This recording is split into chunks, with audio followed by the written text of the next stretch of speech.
నమస్కారం, YSR TV news కు స్వాగతం. నా పేరు సాయి ప్రసాద్. ముందుగా ఇవాళ హెడ్లైన్స్. ఇక నుంచి ఆరోగ్యశ్రీ కింద వైద్య ఖర్చులు 25 లక్షల వరకు పెంపు లాంఛనంగా ప్రారంభించిన సీఎం జగన్. ఐటీ రంగానికి చావు దెబ్బ అంటూ వచ్చిన వార్తలపై తీవ్ర స్థాయిలో ఆగ్రహం వ్యక్తం చేసిన వైఎస్ఆర్సీపీ ఐటీ విభాగం నాయకులు. ఫాదర్ ఫెర్రర్ స్మారకార్థం ఈ నెల 28 నుంచి జర్నలిస్టుల క్రికెట్ టోర్నీ టీషర్ట్స్ ఆవిష్కరించిన ఆంధ్రప్రదేశ్ వర్కింగ్ జర్నలిస్ట్ యూనియన్ రాష్ట్ర అధ్యక్షుడు మచ్చా రామలింగారెడ్డి. వైఎస్ఆర్ ఆరోగ్యశ్రీని ప్రతి పేదవాడికి మరింత చేరువ చేస్తూ అవగాహన కార్యక్రమాన్ని నిర్వహించారు. రాష్ట్ర వ్యాప్తంగా కొత్త ఫీచర్లతో ఆరోగ్యశ్రీ స్మార్ట్ కార్డుల పంపిణీని ఇవాళ సీఎం జగన్ ప్రారంభించారు. అలాగే ఆరోగ్యశ్రీ ఉచిత సేవలను ఎలా వినియోగించుకోవాలనే సందేహాలను ప్రజాప్రతినిధులు, వైద్య ఆరోగ్య శాఖ సిబ్బంది అవగాహన కల్పించే కార్యక్రమాన్ని ప్రారంభించారు. కలెక్టరేట్ నుంచి ఈ కార్యక్రమంలో జిల్లా కలెక్టర్ గౌతమి, జిల్లా పరిషత్ చైర్పర్సన్ బోయి గిరిజమ్మ, జిల్లా ఎస్పీ అన్బురాజన్, ఇతర అధికారులు, ప్రజాప్రతినిధులు పాల్గొన్నారు. కొత్త ఫీచర్లతో స్మార్ట్ ఆరోగ్యశ్రీ కార్డులను లబ్ధిదారులకు జిల్లా కలెక్టర్, జెడ్పీ చైర్పర్సన్ తదితరులు పంపిణీ చేశారు. ఈ సందర్భంగా జిల్లా ఆరోగ్యశ్రీ కోఆర్డినేటర్ డాక్టర్ కిరణ్ కుమార్ రెడ్డి మాట్లాడుతూ, ఇక నుంచి డాక్టర్ వైఎస్ఆర్ ఆరోగ్యశ్రీ కింద 25 లక్షల వరకు ఉచిత వైద్యం అందించడం, కొత్త ఫీచర్లతో స్మార్ట్ ఆరోగ్యశ్రీ కార్డుల పంపిణీ గురించి జిల్లాలో విస్తృతంగా అవగాహన కల్పించాలన్నారు. డాక్టర్ వైఎస్ఆర్ ఆరోగ్యశ్రీ కింద చికిత్సల వ్యయ పరిమితి 5 లక్షల నుంచి 25 లక్షలకు పెంచడం జరిగిందన్నారు. ఆరోగ్యశ్రీ యాప్ను ప్రతి ఒక్కరి సెల్ ఫోన్లలో డౌన్లోడ్ చేయించే కార్యక్రమం చేపట్టాలన్నారు. దిశ యాప్ను కూడా డౌన్లోడ్ చేయించాలన్నారు. డాక్టర్ వైఎస్ఆర్ ఆరోగ్యశ్రీ కింద 3257 వ్యాధులకు చికిత్సలు అందించడం జరుగుతోందన్నారు. పేదవాడి గురించి ఆలోచించే ముఖ్యమంత్రి గారు ఈరోజు ఇంకొక విప్లవాత్మకమైన ఒక డెసిషన్ తీసుకున్నారు. యాక్చువల్గా ఇంతకుముందు కుటుంబానికి 5 లక్షల పరిమితి మాత్రం ఉండింది. సో దానిని ఎంతోమంది సీఎం సార్ విజిట్ చేసినప్పుడు చారాపు 10 లక్షలు ఇవ్వడము, 12 లక్షలు ఇవ్వడం అయ్యేవి కూడా ఇప్పటికీ కాక్లియర్ ఇంప్లాంటేషన్ కానీ హార్ట్ ట్రాన్స్ప్లాంటేషన్స్ కానీ మన ఆరోగ్యశ్రీ పరిధిలోకి తెచ్చిన 10 లక్షలవి అవి. కానీ ఇంకా పెట్టుకునే పరిధి ఇంకా లేకపోవడము, అంత ఖర్చు పెట్టుకోలేకపోవడాన్ని ఇది చాలాసార్లు ఇంతకుముందు పాదయాత్రలో ఆరోగ్యశ్రీని ఎలా ఇంప్రూవ్ చేయాలో చూసిన తర్వాత ఇప్పుడు చేస్తున్న మామూలుగా ఏదైనా కార్యక్రమానికి ఇచ్చేసినప్పుడు, ఏదైనా ఊరికి వచ్చినప్పుడు అక్కడ మళ్ళా ఫర్దర్గా చూసిన సమస్యల్ని సారు ఎప్పుడు చాలా ఫాస్ట్గా ప్రతిస్పందిస్తారు. సో దాంట్లో భాగంగానే ఇప్పుడు ఈ 5 లక్షల పరిమితిని ఈరోజు 25 లక్షలు పెంచడం అనేది, సో ఇది చాలామంది పేదవారికి చాలా వరకు ఉపయోగపడుతుంది. ఎందుకంటే ఇప్పుడు లివర్ ట్రాన్స్ప్లాంటేషన్ అయినా, బోన్ మ్యారో ట్రాన్స్ప్లాంటేషన్ అయినా, లేదా ఇంకా ఫర్దర్గా సర్జరీ చేయాలన్నా ఒక కుటుంబానికి 5 లక్షల నుంచి 25 లక్షలు పెంచడం అనేది ఇంతవరకు ఏ రాష్ట్రంలో కూడా లేదు ఇది. సో మొదటిసారిగా ఇది పెంచడం అనేది మనం యాక్చువల్గా చాలామందికి, ఎస్పెషల్లీ అనంతపూర్ జిల్లా చాలా కొంచెం పేద జిల్లా కొంచెం. సో ఇటువంటి వాళ్ళకి మా జిల్లాకి ఇంకా ఎక్కువగా ఉపయోగపడుతుంది ఇది 25 లక్షల వరకు పరిమితి పెంచడం అనేది. సో వాటిలో భాగంగా ఆరోగ్యశ్రీ అనేది వైఎస్ఆర్ గారు ప్రవేశపెడితే, జగన్మోహన్ రెడ్డి గారు ఆరోగ్య ఆసరాన్ని ప్రవేశపెట్టి ఇప్పటి వరకు కూడా దాదాపుగా అనంతపురం జిల్లాలో 1,00,000 మందికి ఆరోగ్య ఆసరా అందించడం జరిగింది. ప్లస్ అదేవిధంగా దాదాపుగా 70 కోట్లు ఖర్చు చేయడం జరిగింది. ప్లస్ ఆరోగ్యశ్రీ కింద కూడా 2019 నుంచి 3 లక్షల మంది బెనిఫిట్, దాదాపుగా 660 కోట్లు ఖర్చు చేయడం జరిగింది. సో రేపటి నుంచి మన ఏఎన్ఎంలు, ఎంఎల్హెచ్పీలు ఈ ఆరోగ్యశ్రీ కొత్త ఆరోగ్యశ్రీ కార్డ్స్ని 25 లక్షల పరిమితి ఉండే ఆరోగ్యశ్రీ కార్డుని తీసుకెళ్ళి, సో వాలంటీర్స్ వాటి మీద ఫస్ట్ ఆరోగ్యశ్రీ యాప్ డౌన్లోడ్ చేయించడం, ఒక 6 నిమిషాలు నిడివి ఉన్న వీడియోను వాళ్ళకి అందించడం, అది అవగాహన కల్పించిన తర్వాత మళ్ళా ఆరోగ్యశ్రీ కొత్త కార్డు వాళ్ళకి అందజేయడం, 25 లక్షల పరిమితి ఉన్న ఆరోగ్యశ్రీ కార్డు అందజేయడం ఒకటి. అతని హ్యాండ్లో మొబైల్లో యాప్ ఉంటుంది. ప్లస్ అదేవిధంగా ఈ వీడియో కూడా ఒకవేళ డౌట్ వస్తే ఈ వీడియో కూడా చూడడానికి అవకాశం ఉంటుంది. రేపటి నుంచి దాని మీద తీసుకోవడానికి చర్యలు తీసుకుంటున్నాం. మరోవైపు డిఎంఎండ్హెచ్ఓ డాక్టర్ ఈబి దేవి మాట్లాడుతూ, పేద మధ్యతరగతి ప్రజలకు మెరుగైన ఉచిత కార్పొరేట్ వైద్యం అందించే విషయంలో మరిన్ని మెరుగులు దిద్దుతూ ఆరోగ్యశ్రీలో అతి పెద్ద మైలురాయిని తీసుకురావడం జరిగిందన్నారు. దీన్ని ప్రతి ఒక్కరూ సద్వినియోగం చేసుకోవాలని సూచించారు. అనంతపూర్ డాక్టర్ ఈబి దేవి మాట్లాడుతున్నా. మన ఆరోగ్యశ్రీ కోఆర్డినేటర్ గారు చెప్పినట్లు ఈ ప్రోగ్రాము చాలా బీద ప్రజలకి వైద్యము చేయించుకోలేని, కార్పొరేటివ్ స్థాయిలో చేయించుకోలేని ప్రజలందరికీ బాగా ఉపయోగపడుతుంది. 5 లక్షల నుంచి 25 లక్షల వరకు ఆరోగ్యశ్రీ బీమా పథకము అనేది చాలా మంది పేద ప్రజలకి సంతోషదాయకమైన ప్రోగ్రామ్ ఇది. సో ఈ ప్రోగ్రాంలో మేము మా MLHP, A&M, DMHO, మా ప్రోగ్రామ్ ఆఫీసర్స్, మా మెడికల్ ఆఫీసర్స్ అందరము కూడా ఈ అవేర్నెస్ క్యాంప్ క్రియేట్ చేయటం అనేది అనంతపురం జిల్లా మొత్తం కూడా అవేర్నెస్ క్రియేట్ చేస్తాము. యాప్ డౌన్లోడ్ చేయించేస్తాము. తర్వాత ఈ వీడియోని కూడా వాళ్ళకి అందరికీ కూడా చూపించి వాళ్ళే ఆరోగ్యశ్రీ హాస్పిటల్కి వెళ్ళి చూపించుకోవాలి అనే స్థాయిలో మేము అవేర్నెస్ క్యాంపు క్రియేట్ చేస్తాము. దానికి ఒక యాక్షన్ ప్లాన్ ప్రకారము మొత్తము ప్రజల్లోకి దీన్ని అవగాహన కార్యక్రమం అని తీసుకెళ్ళి దీన్ని జగనన్న ఆరోగ్య సురక్ష ఫస్ట్ ఫేజ్ ఎట్లా మేము విజయవంతం చేస్తామో దీన్ని కూడా అంతకంటే ఎక్కువ విజయవంతం చేసే ప్రయత్నంగా మా యాక్షన్ ప్లాన్ ఉంటుంది. ఆంధ్రప్రదేశ్లో ఐటీ రంగానికి చావుదెబ్బ అంటూ వచ్చిన వార్తలపై వైఎస్ఆర్సీపీ ఐటీ విభాగం నాయకులు తీవ్ర స్థాయిలో ఆగ్రహం వ్యక్తం చేశారు. అనంతపురం జిల్లా వైఎస్ఆర్ కాంగ్రెస్ పార్టీ కార్యాలయంలో ఐటీ విభాగం జోనల్ ఇన్ఛార్జ్ మంజునాథ్ యాదవ్ ఆధ్వర్యంలో మీడియా సమావేశం నిర్వహించారు. చంద్రబాబు హయాంలో వచ్చిన కంపెనీలకు సీఎం జగన్ 4 ఏళ్ల పాలనలో వచ్చిన కంపెనీల వివరాలను ఒకసారి అందరూ గమనించాలని విజ్ఞప్తి చేశారు. 2018-19 వరకు ఆంధ్రప్రదేశ్ ఐటీ ఎక్స్పోర్ట్స్ కేవలం 730 కోట్లు మాత్రమే ఉందన్నారు. ఆంధ్రప్రదేశ్లో 175 కంపెనీలు మాత్రమే ఉన్నాయన్నారు. అదే సీఎం జగన్ హయాంలో 194 కొత్త కంపెనీలు వచ్చాయన్నారు. ప్రస్తుతం ఆంధ్రప్రదేశ్లో 372 కంపెనీలు పనిచేస్తున్నాయని వివరించారు. ఈ ఏడాది ఒక్కటే 6500 మందికి ఐటీ ఉద్యోగాలు వచ్చినట్లు చెప్పారు.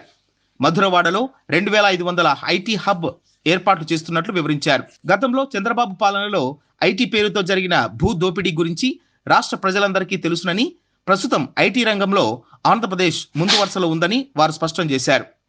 వాస్తవాలు చెప్పకుండా ఇలా దుష్ప్రచారం చేస్తే ప్రజలే తగిన బుద్ధి చెబుతారని హెచ్చరించారు. రామోజీరావు గారు వెకిల్ రాతలు రాస్తూ ఒక గోబెల్స్ ప్రచారానికి తెరదీశారు. సో అందులో భాగంగానే ఈరోజు మీరు పేపర్ చూసుకుంటే ఐటీకి చావు దెబ్బ అనే ఒకటి మెయిన్ ఆర్టికల్ ఒకటి పబ్లిష్ చేయడం జరిగింది. సో బేసిక్గా నాకు ఆ పేపర్ కూడా కొనడం ఇష్టం లేక దీన్ని ప్రింట్ తీసుకొచ్చి పెట్టాను నేను ఆన్లైన్లో నుంచి. సో ఇందులో చెప్తుంది ఏంటంటే ఐటీకి చావు దెబ్బ అంట. సో రామోజీరావు గారు, నేను మీకు ఒక్కటి అడగాలనుకుంటున్నాను. 87 ఏళ్ళు మీరు చావుకు దగ్గరలో ఉండబట్టి ఐటీకి చావు దెబ్బ అని మాట్లాడడంలో మీ ఆంతర్యం ఏంటో నాకైతే అర్థం కావట్లేదు. చంద్రబాబు నాయుడు గారు 2004 ముందు 1999 నుంచి 2004 వరకు ఐటీ అభివృద్ధి పేరుతో ఎంతమందికి ఎంత దోచిపెట్టారు అన్న విషయం రాష్ట్ర ప్రజలకి మొత్తం తెలుసు. సో 2018 నుంచి 2019 వరకు మన ఆంధ్రప్రదేశ్ యొక్క ఐటీ ఎక్స్పోర్ట్స్ వాల్యూ 730 కోట్లు. చంద్రబాబు నాయుడు గారి ప్రభుత్వంలో అంతకుముందు చూసుకున్నప్పుడు సో మొత్తంగా ఉన్న కంపెనీలు ఆంధ్రప్రదేశ్ రాష్ట్రంలో 178 కంపెనీలు. అదే ఈరోజు మీరు చూసుకుంటున్నప్పుడు దగ్గర 372 కంపెనీలు ఆంధ్రప్రదేశ్లో ఆల్రెడీ రన్ అవుతున్నాయి. సో ఈ రకంగా చూసుకున్నప్పుడు గత 4 సంవత్సరాల్లోనే సుమారు 194 కొత్త ఐటీ కంపెనీస్ అన్నవి రాష్ట్రంలో నెలకొల్పబడ్డాయి. ఒక్క ఈ సంవత్సరంలో మాత్రమే మనము సుమారు 6000 మందికి ఒక్క ఐటీ ఎంప్లాయీస్ని మనం ఉద్యోగరీత్యా మనం ఇక్కడ రాష్ట్రంలో వర్క్ చేస్తున్నారు. సో వీటన్నిటికీ అదనంగా ఆంధ్రప్రదేశ్ రాష్ట్ర ప్రభుత్వం APIIC ఇన్ఫ్రాస్ట్రక్చర్ డెవలప్మెంట్ కార్పొరేషన్ ద్వారానే 2500 కోట్లతో మధురవాడలో దగ్గర కొన్ని ఎకరాల విస్తీర్ణంలో ఒక ఐటీ హబ్ని, ఐటీ టవర్స్ని నెలకొల్పడం జరుగుతుంది. సో ఇంకేదో చెప్తున్నావు, సో ఐటీని డెవలప్ చేసిన పితామహుడు చంద్రబాబు నాయుడు అని. అరే నాయన, చంద్రబాబు నాయుడు డెవలప్ చేసింది ఏంది? తన మనుషులకి వాళ్ళ భూముల ధర అమ్ముకోవడానికి ఏదో 4 ఊరికే డమ్మీగా తెచ్చి ఇక్కడ పెరుగుతుంది అని చెప్పి ఇప్పటికే అమరావతి అనే ఒక ఫేక్ ప్రాజెక్ట్ని పెట్టి రాష్ట్ర ప్రజల్ని నాశనం చేసిన పరిస్థితి.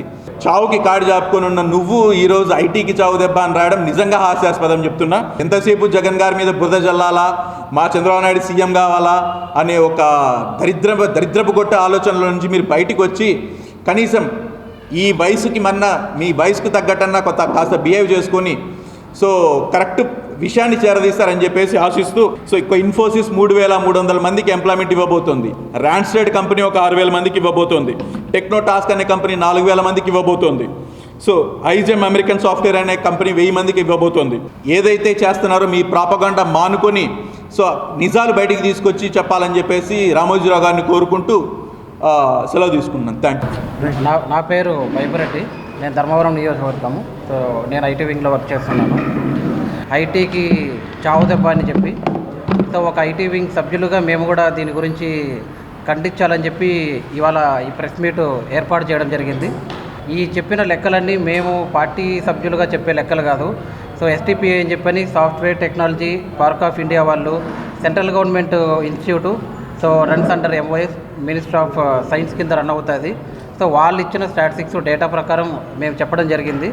సో అందులో భాగంగా IT exports and software exports ప్రకారం సో ఉపాధి అవకాశాల్లో కానీ, కొత్తగా వచ్చిన కంపెనీస్ విషయంలో కానీ, లేకపోతే కొత్తగా ఏర్పాటు చేయబోయే కంపెనీస్ విషయంలో కానీ సో ఆంధ్రప్రదేశ్లో మాత్రం సో మోర్ దెన్ 100% గ్రోత్ అనేది రికార్డ్ అయింది.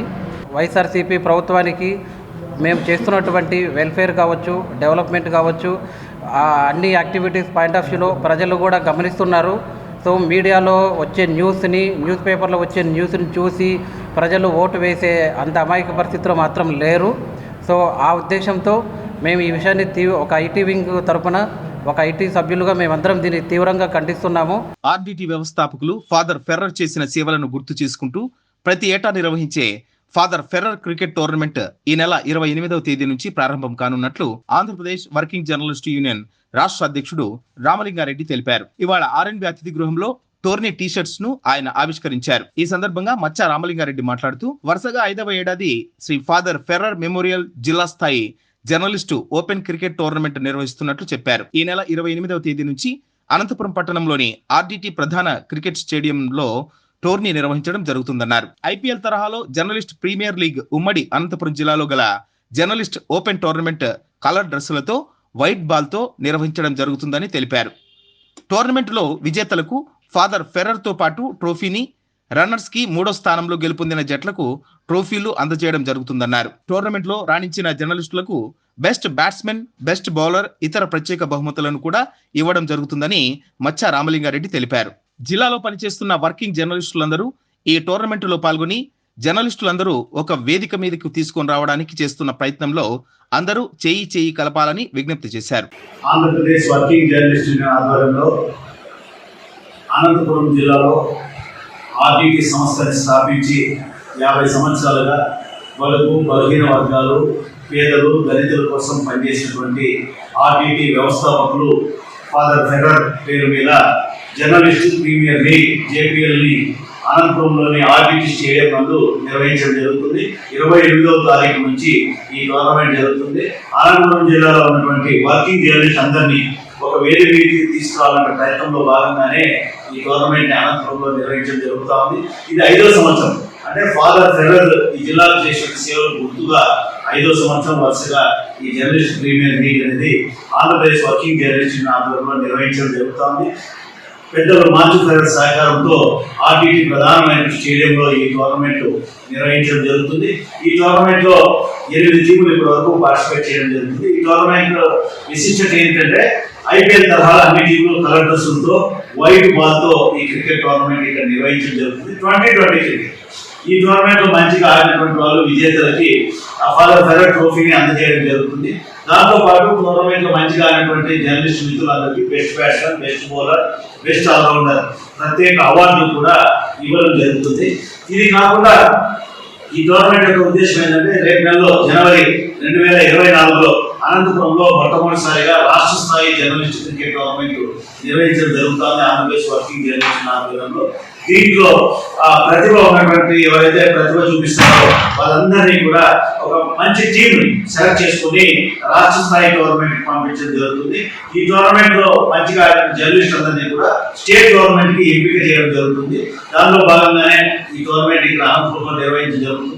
రాష్ట్ర స్థాయిలో కూడా ఇక్కడే అనంతపురం RDT స్టేడియంలోనే వచ్చే నెలలో నిర్వహించడం జరుగుతుంది 3వ వారంలో అని చెప్పి ఈ సందర్భంగా జర్నలిస్ట్ మిత్రులందరికీ తెలియజేసుకుంటూ ఈ టోర్నమెంట్ లో పెద్ద ఎత్తున కదిరి, తాడిపత్రి, మడకశిర, రాప్తాడు, అనంతపురం ఇట్లా అన్ని ప్రాంతాల్లో ఉన్నటువంటి వర్కింగ్ జర్నలిస్ట్ అందరూ ప్రింట్, ఎలక్ట్రానిక్ మీడియా, ఫోటోగ్రాఫర్లు అందరూ ఈ టోర్నమెంట్ లో భాగస్వాములు అవుతున్నారు. వాళ్ళందరికీ ఆంధ్రప్రదేశ్ వర్కింగ్ జర్నలిస్ట్ యూనియన్ తరఫున ప్రత్యేకమైన అభినందనలు చెప్తూ ఈ టోర్నమెంట్ దిగ్విజయంగా ముందుకు తీసుకెళ్లడంలో జర్నలిస్ట్ అందరూ సహకారం అందించమని కోరుతా ఉన్నారు. జర్నలిస్ట్ అందరూ ఐకమత్యం కోసం ఈ గవర్నమెంట్ ఇక్కడ ఏర్పాటు చేశాం కాబట్టి ఒక మంచి సాంప్రదాయాన్ని రాష్ట్రంలో ఎక్కడా లేని విధంగా అనంతపురం జిల్లాలో ప్రతి సంవత్సరము ఇది ఫాదర్ ఫెర్రర్ పేరు మీద ప్రతి ఏడాది జర్నలిస్ట్ క్రికెట్ టోర్నమెంట్ ప్రారంభిస్తాము. 5 సంవత్సరాలుగా జరుగుతా ఉంది ఇదే సాంప్రదాయం. ఈ సంవత్సరం కూడా ఇది మిస్ కాకూడదనేటువంటి ఉద్దేశంతో ఈ టోర్నమెంట్ నిర్వహించడం జరుగుతుంది. ఈ టోర్నమెంట్ కూడా ఓడిపోతే ఇంటికి పద్ధతి కాకుండా లీగ్ కమ్ నాకౌట్, ఎవరు బాధపడకుండా అందరికీ ఎక్కువ జర్నలిస్ట్ మ్యాచ్ ఆడే అవకాశం అంటే ఫ్రెండ్షిప్ కోసం, అంటే నిత్యం పని ఒత్తిడితో ఉన్నటువంటి వర్కింగ్ జర్నలిస్ట్ కి ఆటోమేటిక్ ఎప్పుడు ఉద్యోగం అనే భావన లేకుండా అందరూ కలిసి అన్ని జిల్లాలో ఉన్నటువంటి వర్కింగ్ జర్నలిస్ట్ అందరూ సమానమే, చిన్న పెద్ద తేడా లేకుండా, చిన్న పత్రికలు పెద్ద ఛానల్స్ చిన్న ఛానల్స్ అని భేదం లేకుండా అందరూ కలిసి ఐకమత్యంగా క్రికెట్ ఆడాలన్న లక్ష్యంతోనే ఆంధ్రప్రదేశ్ వర్కింగ్ జర్నలిస్ట్ యూనియన్ ఈ కార్యక్రమం 5 సంవత్సరాలుగా నిర్వహిస్తోంది. ఈ సంవత్సరం కూడా పెద్ద ఎత్తున 28వ తారీఖున ఈ కార్యక్రమాన్ని ఆర్టీటీ స్టేడియంలో నిర్వహించడం జరుగుతుంది. అందరూ ప్రతి జర్నలిస్టు ఆడకుండా ఉన్నటువంటి వాళ్ళు, టీం ఉన్నటువంటి వాళ్ళు కూడా ఇది జర్నలిస్టు కుటుంబ కార్యక్రమం కాబట్టి ప్రతి జర్నలిస్టు ఈ టోర్నమెంట్ లో వచ్చి ఆడేటువంటి జర్నలిస్టులకి కొంత ఉత్సాహాన్ని నింపమని ఆంధ్రప్రదేశ్ వర్కింగ్ జర్నలిస్టులు విజ్ఞప్తి చేస్తూ ఈ టోర్నమెంట్ విజయవంతానికి మన మీడియా మిత్రులు అందరూ సహకారం అందించారు. టోర్నమెంట్ అయిపోయే వరకు కూడా ఇదే స్ఫూర్తిని కొనసాగించాలని చెప్పి సహకారం అందించమని చెప్పి ఆంధ్రప్రదేశ్ వర్కింగ్ జర్నలిస్టులను విజ్ఞప్తి చేస్తాం. ఇవి వాటి విశేషాలు. మళ్ళీ రేపటి వైఎస్ఆర్ టీవీ వార్తలు కలుద్దాం. నమస్కారం.